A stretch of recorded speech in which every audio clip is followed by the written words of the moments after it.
In this lesson, we're going to learn that sometimes you have to go back and forth between your value proposition and your business model to succeed.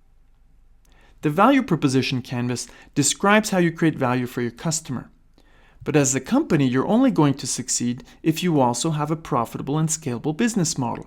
So sometimes you need to zoom out from your value proposition and ask yourself, how am I going to deliver this value proposition in a profitable way?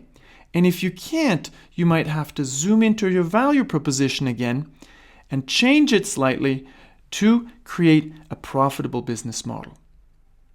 Let's look at a real example. Hilti. Hilti makes light machine tools for builders. What's their business model?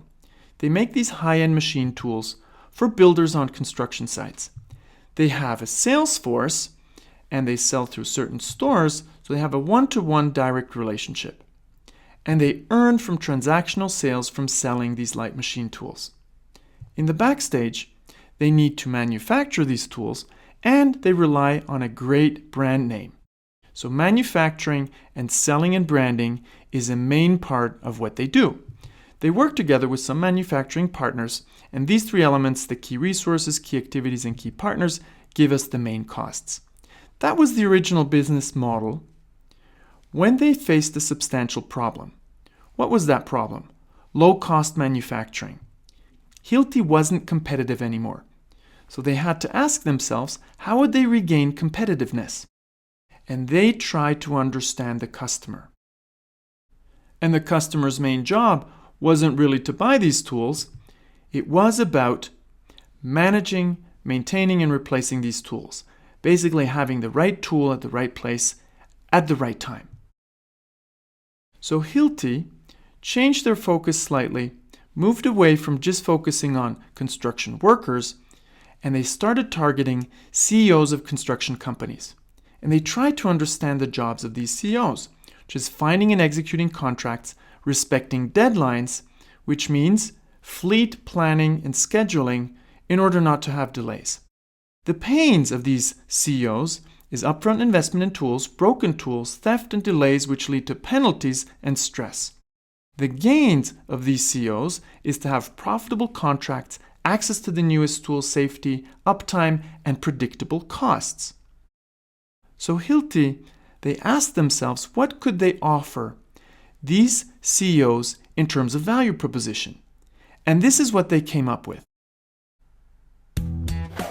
Have you ever wanted to just focus on your work and forget about administrative issues and managing your tool fleet? If so, Tool Fleet Management, Hilti's long-term tool usage service, is for you. We take care of your tools while you focus on the job.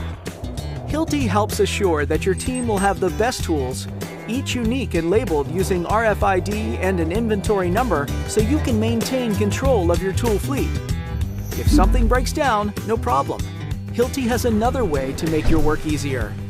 We repair or replace your tools quickly at no additional cost. Hilti will also update your tools on a regular basis, always with the latest generation models.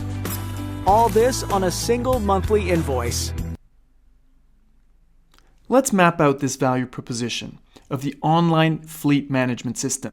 In terms of pain relievers, they don't have any costs anymore related to repair and replacement, and they can sign up with a subscription, so there's no upfront investment. On the gain creator side, it gives them access to a great fleet of tools, and it leads to sound cost management. So perfect value proposition with a great fit.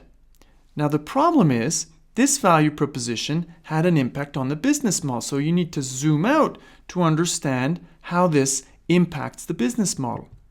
So concretely, they started from an old business model which wasn't competitive anymore. They designed a new value proposition which had an impact on the old business model, so they would have to redesign it. Let's understand what went on here. So this is the old business model, and they turned it into a service-centric company. Let's overlay this with this sort of tracing paper. What are the elements, the business model elements, related to the new value proposition? What was the impact? So the value proposition is an online fleet management system targeted at construction company CEOs. What's the channel impact? Well, these people, the salespeople, used to sell to construction workers. So they had to go through a training to be able to sell to construction company CEOs. It also meant that now this online fleet management system means a new channel because the fleets are managed online. The real value to Hilti now is that these construction companies sign up for large and long-term contracts, so moving away from transactional sales to large and long-term contracts. Here is now the important part of this value proposition change. It had a great impact on the backstage of the business model.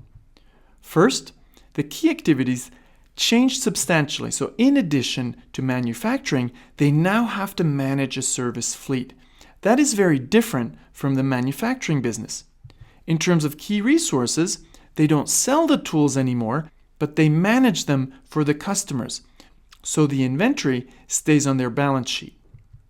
And in terms of cost, this new service component has a huge impact on the cost side of the business model. So it's not as simple as just changing a value proposition. Sometimes you have to move back and forth between your value proposition and your business model to make it work. This now is a substantial part of Hilti's new business. Lessons learned.